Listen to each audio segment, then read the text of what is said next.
कौन सोच सकता था कि आने वाले कुछ ही सालों में एक सांस ताजी हवा लेना भी जान ले सकता है। इस वक्त धरती के हर कोने में घातक जहरीली गैस फैली हुई है, चाहे इंसान हो या जानवर। बस कुछ सांसें लेते ही 3 मिनट के अंदर वहीं पर मौत हो जाती है। पहले जो सड़कें हंसी ठिठोली से भरी रहती थीं, आज वो सब मरघट जैसी खामोश खंडहर बन चुकी हैं। कुछ ही लोग जिंदा बचे हैं और वो भी सिर्फ जमीन के नीचे छिपकर किसी तरह जी रहे हैं। लेकिन इंसान ने उम्मीद नहीं छोड़ी। सबने मिलकर अपनी बची खुची ताकत जोड़कर एक रिसर्च सेंटर बनाया है, जिसका मकसद है इस जहरीली गैस को खत्म करने का तरीका ढूंढना। शायद यही इंसानों की सभ्यता को बचाने का आखिरी मौका है। सामने दिख रही ये औरत है क्लारा, जो रिसर्च सेंटर की फील्ड एजेंट है। वो कई सालों से भूमिगत मॉनिटरिंग स्टेशन में काम कर रही है। उसका रोज का काम है गैस से जुड़े सभी डेटा को रिकॉर्ड करना। हालांकि ये अभी तक पता नहीं चला कि ये जहरीली गैस आखिर आई कहां से, लेकिन इतना साफ है कि ये बहुत धीरे धीरे कम हो रही है। मौजूद डेटा मॉडल के हिसाब से लगभग 30 साल बाद इंसान फिर से धरती की सतह पर खुले में सांस ले पाएंगे। यही एक उम्मीद क्लारा को इस उबाऊ और अकेली अंडरग्राउंड लाइफ से गुजरने की ताकत देती थी। क्लारा स्क्रीन पर बने नक्शे को देखती है और उसे पता चलता है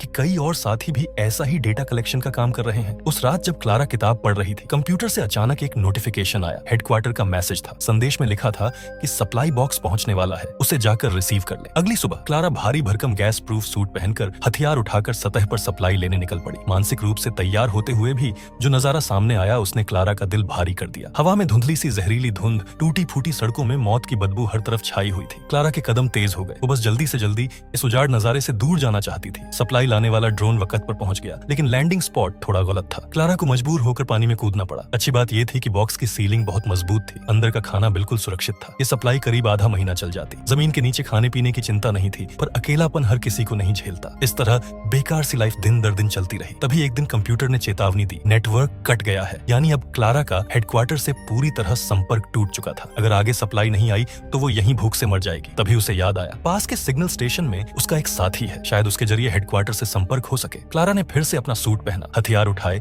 और बाहर निकल पड़ी। इस बार वो अपने भरोसेमंद साथी को भी साथ लाई, एक उड़ने वाला रोबोट जिसका आकार ईगल जैसा था। जहरीली गैस से भरे खाली पड़े शहर को पार करते हुए क्लारा आखिरकार पास वाले स्टेशन पहुंची। लेकिन जब उसने बंकर का ढक्कन उठाया, लौह का भारी गेट खोला, तो अंदर वह जगह पूरी तरह गंदे पानी से भरी हुई थी। क्लारा के दिल में एक बुरा एहसास उठा। वो तुरंत तेजी से सिग्नल टावर की छत पर चढ़ गई। ऊपर जाकर उसने देखा उसका साथी मेज पर झुका पड़ा था, बिल्कुल भी हिल नहीं रहा था। क्लारा पास गई और पुष्टि की, वो बहुत पहले ही मर चुका था। मेज पर एक सुसाइड लेटर पड़ा था। उसमें लिखा था कि एक दिन बाहर से लौटने पर उसे पता चला कि उसका अंडरग्राउंड बंकर पूरी तरह पानी में डूब चुका है। उसने हेडक्वार्टर से मदद मांगने की कोशिश की, पर संपर्क कभी नहीं हो पाया। अंत में जब वह और सह नहीं पाया तो उसने अपनी जान खत्म कर ली। क्लारा ने वॉकी टॉकी उठाकर हेडक्वार्टर को बुलाने की कोशिश की, लेकिन स्क्रीन पर सिग्नल डिसेबल्ड लिखा आ रहा था। उसके माथे पर ठंडा पसीना छलक गया। सिर्फ साथी की मौत ही नहीं, अब उसकी अपनी जिंदगी भी खतरे में थी। यहाँ रुकना सीधी मौत थी। क्लारा ने नक्शा देखा, हेडक्वार्टर ज्यादा दूर नहीं था, शायद वहाँ कुछ पता चल सके। उसने सोचा कुछ ना कुछ गड़बड़ जरूर है, इसलिए उसने तय किया कि हेडक्वार्टर जाकर असली स्थिति देखनी पड़ेगी। रास्ते में उसने एक छोड़ी हुई कार में रात बिताई। अगली सुबह क्लारा ने खुद को संभाला और आगे बढ़ गई। उसका उड़ने वाला रोबोट हमेशा उसके पास उड़ता रहा, क्योंकि इस दुनिया में सिर्फ जहरीली गैस ही खतरा नहीं थी, लोग भी जान के दुश्मन बन गए थे। रास्ते में उसे दूर दूर से कुछ बचे हुए लोग नजर आए तो क्लारा बहुत सावधानी से छिपते हुए आगे बढ़ी। लंबा सफर तय करने के बाद वो आखिरकार रिसर्च सेंटर के हेडक्वार्टर पहुंच गई। आईडी स्कैन करके वो बेस के अंदर गई। यहाँ का फिल्ट्रेशन सिस्टम इतना अच्छा था कि गैस मास्क उतारकर भी आराम से सांस ली जा सकती थी। लेकिन क्लारा हैरान रह गई, पूरा बेस खाली पड़ा था, एक भी इंसान नहीं, जैसे सब एक रात में गायब हो गए हों। वो हर जगह सुराग ढूंढने लगी। आखिर एक कंप्यूटर में उसे एक नोटिस मिला। उसमें लिखा था, सप्लाई की कमी के कारण रिसर्च प्रोजेक्ट को बंद किया जा रहा है। सभी कर्मचारियों को बेस खाली करके चले जाने का आदेश दिया गया था। लेकिन क्लारा को यह मैसेज मिला ही नहीं था। उसे महसूस हुआ कि उसे जानबूझकर छोड़ दिया गया है। शायद इसी वजह से नेटवर्क भी अचानक बंद हो गया था और वॉकी टॉकी सिग्नल भी गायब हो गया। क्लारा ये सब सोच ही रही थी कि तभी बेस के अंदर 3 जीवित बचे लोग घुस आए। क्लारा की प्रतिक्रिया बिजली जैसी तेज थी। उसने तुरंत 2 को खत्म कर दिया। तीसरा आदमी वहीं घुटनों पर गिर गया। क्लारा ने नक्शा खोला। नजदीकी शेल्टर लगभग 1 महीने की दूरी पर था। उसके पास सिर्फ 3 दिन की सप्लाई बची थी। इस हालत में वहां पहुंचना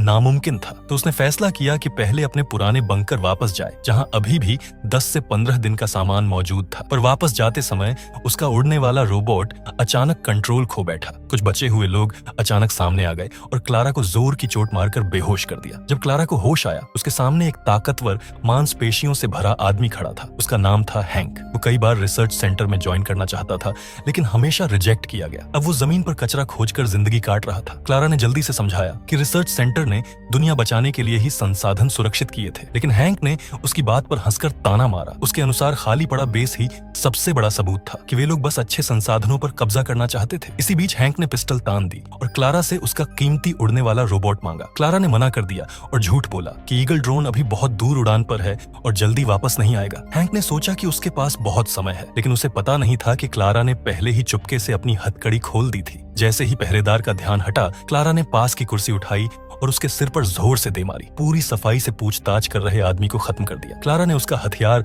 और गैस मास्क भी उठा लिया और तेजी से बेस के गेट की तरफ भागी। वहां उसने देखा एक औरत चाकू तेज कर रही थी। क्लारा ने बिना झिझक अपना खंजर निकाला और उसे जोर से घोंप दिया। इस आवाज से थोड़ी दूरी पर खड़े गार्ड सतर्क हो गए। उन्होंने बिना रुके क्लारा पर गोलियां चलानी शुरू कर दी। क्लारा के पास पीछे हटने का कोई रास्ता नहीं था। तभी उसका ड्रोन ईगल समय पर आ पहुंचा। क्लारा उसी की जांच करने आगे बढ़ रही थी, तभी पीछे से एक और गार्ड प्रकट हो गया और लगभग उसे पकड़ ही लिया था। उसी वक्त एक गोली चली। गार्ड तुरंत जमीन पर गिर पड़ा। क्लारा ने हैरानी से पीछे मुड़कर देखा और चौंक गई। गोली चलाने वाली औरत उसकी हूबहू कॉपी थी, लेकिन हालात सोचने का समय नहीं दे रहे थे। दोनों तुरंत भागकर एक कमरे में जाकर छिप गए। अचानक दीवार के पीछे से एक और गार्ड आया और उसने उस रहस्यमयी औरत को दबोच लिया। उसके पास ताकत कम थी और वो पूरी तरह दब चुकी थी। अच्छी बात यह हुई कि क्लारा ने गार्ड का मास्क खींचकर उतार दिया। वो तुरंत जहरीली हवा से मर गया। दूसरी तरफ उस रहस्यमयी लड़की की भी भारी लड़ाई चल रही थी। मोटी भीड़ के बीच हैंक साफ पहचाना जा सकता था। क्लारा की बंदूक में अब एक भी गोली नहीं बची थी। वो मजबूरन पास पड़ी लकड़ी उठाती है और उसे पूरी ताकत से हैंक के पेट में घोंप देती है। हैंक दर्द में दहाड़ता है। वो जानता था कि अब बच नहीं सकता। गुस्से में उसने क्लारा के उड़ने वाले ड्रोन का कंट्रोलर तोड़कर नष्ट कर दिया। क्लारा ने पिस्तौल उठाई। वो हैंक को गोली मारकर खत्म करना चाहती थी, लेकिन उसने खुद को रोक लिया। आखिरकार हैंक भी एक टूटी हुई मजबूर दुनिया में जिंदा रहने की जद्दोजहद कर रहा था। दुश्मनों को खत्म करने के बाद क्लारा उस रहस्यमयी लड़की के पास गई और उससे पूछा, तुम मेरे जैसे क्यों दिखती हो? लड़की ने बेहद शांत स्वर में जवाब दिया, क्योंकि हम दोनों क्लोन हैं, रिसर्च सेंटर द्वारा शुरू किए गए क्लारा प्रोजेक्ट का हिस्सा। क्लारा को इस पर विश्वास नहीं हुआ। वो कहती है कि वो तो बचपन से रिसर्च सेंटर में पली है, 10 साल से अंडरग्राउंड स्टेशन में काम कर रही है। ये यादें झूठ कैसे हो सकती हैं? क्लोन लड़की ने बर्फ की तरह ठंडी आवाज में सच बताया। क्लारा की सारी यादें दरअसल जीन में लिखे प्रोग्राम डेटा है, असल यादें नहीं। उसने बताया कि हेडक्वार्टर में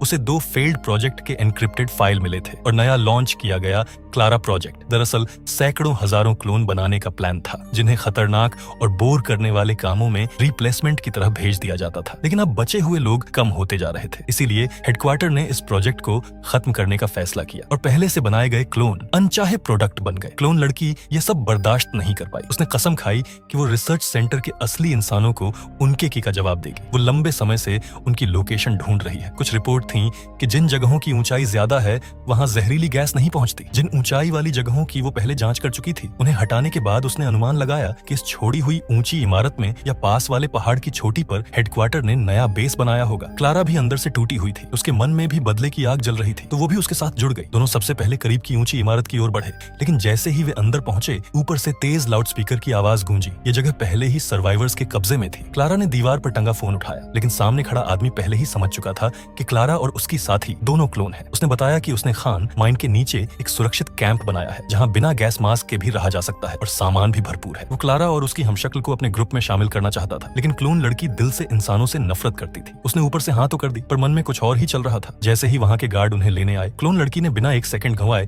सीधा गोली मारकर गार्ड को खत्म कर दिया। ये कदम सीधे सीधे भयंकर मुसीबत मोल लेने जैसा था। छोड़ी हुई बिल्डिंग का गेट अपने आप बंद हो गया। क्लारा दीवार के पीछे छिप गई और उसने देखा एक ग्रेनेड हवा में घूमता हुआ सीधा उसकी तरफ आ रहा है। क्लारा ने फुर्ती से ग्रेनेड उठाया और खिड़की के बाहर फेंक दिया। दोनों तरफ से तुरंत भीषण फायरिंग शुरू हो गई। अराजकता के बीच एक गार्ड ने क्लारा को पकड़ लिया और क्लोन लड़की को हथियार डालने की धमकी दी, लेकिन क्लोन लड़की भी कम नहीं थी। उसने तुरंत एक और गार्ड को पकड़कर उसकी गर्दन पर हथियार रख दिया। दोनों पक्षों में कैदी बदलने की बात होने लगी, लेकिन क्लोन लड़की के दिल में इंसानों के प्रति नफरत बहुत गहरी थी। वो खुद को रोक नहीं पाई और अंत में सीधा गोली चला दी। दोबारा उग्र लड़ाई छिड़ गई। हालांकि दोनों किसी तरह भागने में सफल रहीं, लेकिन क्लोन लड़की गंभीर रूप से घायल हो गई। उसके सूट पर खून फैलता जा रहा था। क्लारा ने उसे सहारा देकर कठिनाई से आगे बढ़ाया। वे पहाड़ की चोटी के बेहद करीब थीं, लेकिन तभी क्लोन लड़की की ताकत जवाब दे गई और वह जमीन पर गिर गई। मरती हुई आवाज में उसने कहा, मैं बस आखिरी बार रिसर्च सेंटर के नए बेस को देखना चाहती हूँ। क्लारा ने धीरे से सिर हिलाया और अकेले ही चोटी की ओर चढ़ने लगी, लेकिन वहां पहुंचकर उसका दिल टूट गया। उसके सामने सिर्फ जहरीली धुंध से भरी